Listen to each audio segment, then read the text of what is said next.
Así es la vida, así de irónica. Unos llevan a cuesta la cruz que otro debe cargar. Desde este hermoso lugar, desde este hermoso espacio, el Museo de Historia Mexicana, que abre sus puertas para todos ustedes, para nosotros, es que hacemos este programa, un especial de la independencia de México. ¡Viva México! Libre, independiente, soberano. Y seguimos platicando. Oiga, ¿ya visitó el Museo de Historia? No me diga que no, ¿eh? Bueno, si no ha venido es el momento, no deje de visitarlo y volverlo a visitar y recorrerlo y volverlo a recorrer todas las veces que le sea posible. De veras que sí, yo sé lo que le digo. Bueno, seguimos platicando y estamos ahora con Eber Banda.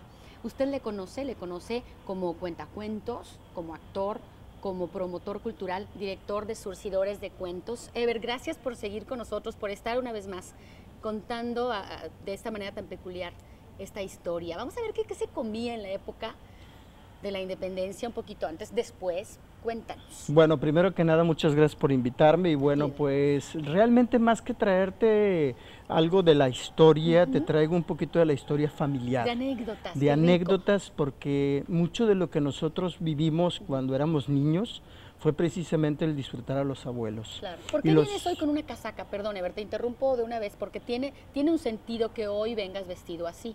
Claro. Casaca de chef. Mira, nosotros nos hemos dado a la tarea ahora con esta cuestión de los viajes internacionales de ir promoviendo también nuestra cultura culinaria y sobre todo la cultura de nuestro hogar, que en este caso era lo que nos rige, de cómo nos alimentaban, cómo nos contaban, cómo la abuela tenía esa gran cualidad de ser la reina de la cocina. Claro, por su sazón. Qué rico. Mi abuela era de origen cubano, bueno, afrocubano, veracruzano, fíjate, porque ella realmente nace en Veracruz, pero nuestros tatarabuelos vienen desde el África, Cuba, entonces imagínate tú toda esa cuestión del puerto y las diferentes maneras de sazonar. Aparte, la abuela siempre nos platicaba que era una de las tantas cualidades que deberían de tener las jóvenes de aquel entonces. ¿Cocinar?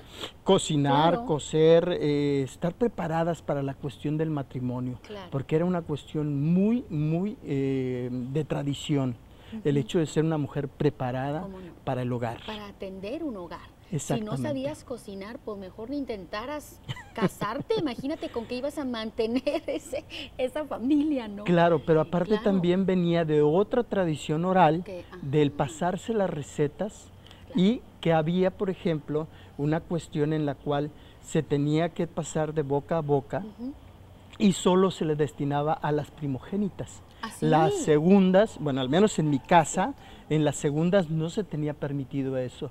Tiempo después la abuela comenzó a preparar ya su libro en un diario viejo, comenzó a hacer sus recetas propias y también lo heredó mi hermana mayor, a la cual la segunda no podía acceder a ese libro porque no estaba permitido. Claro, era para la primogénita, me acordé de la película Como agua para chocolate, ¿recuerdas? Era la época donde se estaba gestando ya la lucha de independencia. Pues no, más o menos, estaba más o menos ahí, hablaba más sobre la revolución. Era revolución, era ya la revolución, sí. Sin embargo, venía con todo ese antecedente de la historia de la cocina dentro de... Claro, una de ellas, en este caso fue la menor, Tita, la que se quedó a cuidar a su mamá, que también era otra cuestión de la época, claro, y aprender todas las recetas. Exactamente. Se convivía mucho en la cocina en esos años, 1800, 1900. ¿sí? Exactamente. Ahí era, y aparte, el punto de reunión. Sí, ella nos lo contaba a nosotros ya después de que ella lo vivió como niña. Claro.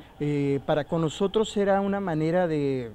Digo, no se acostumbraba a ver televisión a la hora de la comida, se tenía apagada y entonces era cuando se charlaba. Pero mi abuela en especial le gustaba mucho desde la preparación darnos a oler, darnos a probar. Nos decía, pase, pruebe, huela, coma, claro, y nos permitía estar presentes. Se hacían las tertulias en la cocina. Totalmente. En la época de la independencia y un poco antes también. Sí, y un poco después también, porque sí en las costumbres, al menos como te digo, lo haciendo la referencia de lo que vivimos en mi casa como niños.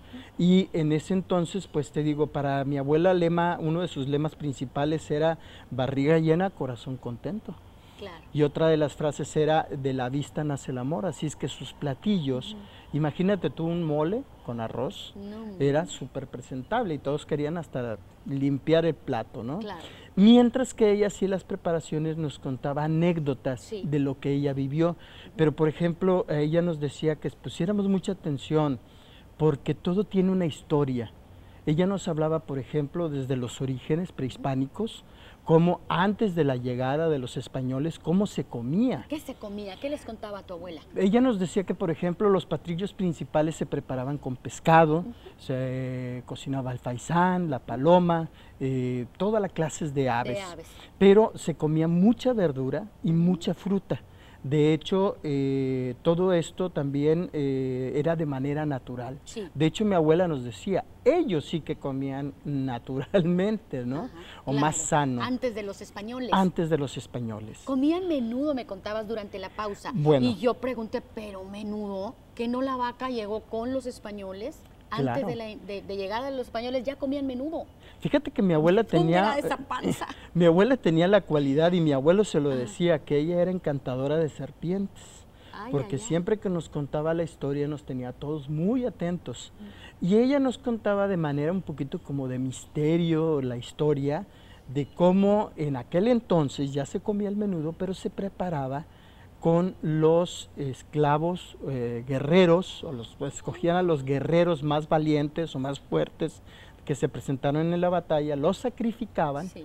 y los preparaban el menudo de esta manera. Eso decía la abuela. Solo estaba permitido para los grandes, vaya, la mayoría, la élite de El los alta- aztecas, la alta ¿sí? alcurnia La alta de los alcurnia de los aztecas. aztecas. Entonces, en este caso, el pueblo no lo tenía permitido comer.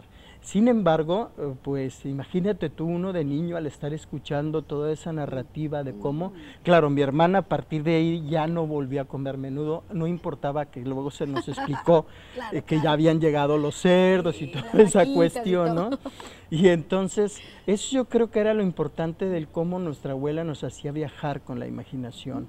Y aparte, pues nos explicaba todos los procesos de cómo se preparaba. Aquel que ponía mucha atención podía luego prepararlo tal cual. Claro. Pero, como te decía, se tenía el privilegio para la primogénita, que era la que podía estar cerca de qué cantidad de condimentos, de qué cantidad de formas se presentaban los platillos. ¿Cómo se viviría en la época justo antes de la independencia? A ver, ¿qué te llegó a contar tu abuela? Historias que a su vez ella escuchó de su madre y de su abuela, porque eran las grandes haciendas, los lugartenientes que de pronto llegaban Claro. y tomaban a la mujer que le gustaba. Sí, mira, Tenían pues que ella... acceder. ¿Cómo era eso? Sí, ella, sí les ella llegaban a platicaba contar. de que la situación social era muy fuerte, ¿no? En el caso cuando ya empiezan ya a poblar, ya cuando fue la conquista y pasó todo ese proceso de empezar a llegar los españoles, en el principio venían pocas mujeres en los barcos. Pues sí, venían Entonces más hombres. comienza la cuestión de que los españoles empiezan a tener ya una convivencia con las mujeres naturales. Claro. Y empiezan a nacer una nueva generación que les denominaron mestizos. Ahí viene a cambiar toda una revolución, no solo a cuestión social, sino también culinaria. En el caso de cómo, por ejemplo, cuando llegan los españoles y ven lo que tenían los aztecas, como por ejemplo los mercadillos o tianguis, como se les llaman ahora, cómo ellos consumían de manera natural. Ellos traen el cerdo y la manteca. Traen también una serie de especies, con esa cuestión de la ruta de las especies, se empiezan a llegar acá y se empiezan a transformar los platillos. Y empieza la conquista también en la cocina. Claro.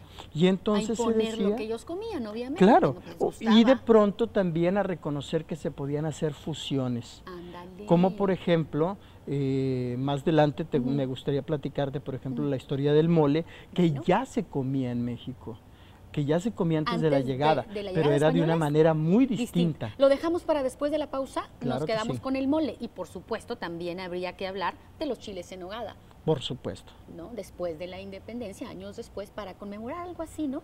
exactamente. Después de pausa, seguimos juntos desde el Museo de Historia Mexicana, Independencia de México, pero lo que no nos contaron en los libros, lo que escuchamos con anécdotas de los abuelos, de los bisabuelos, ya volvemos.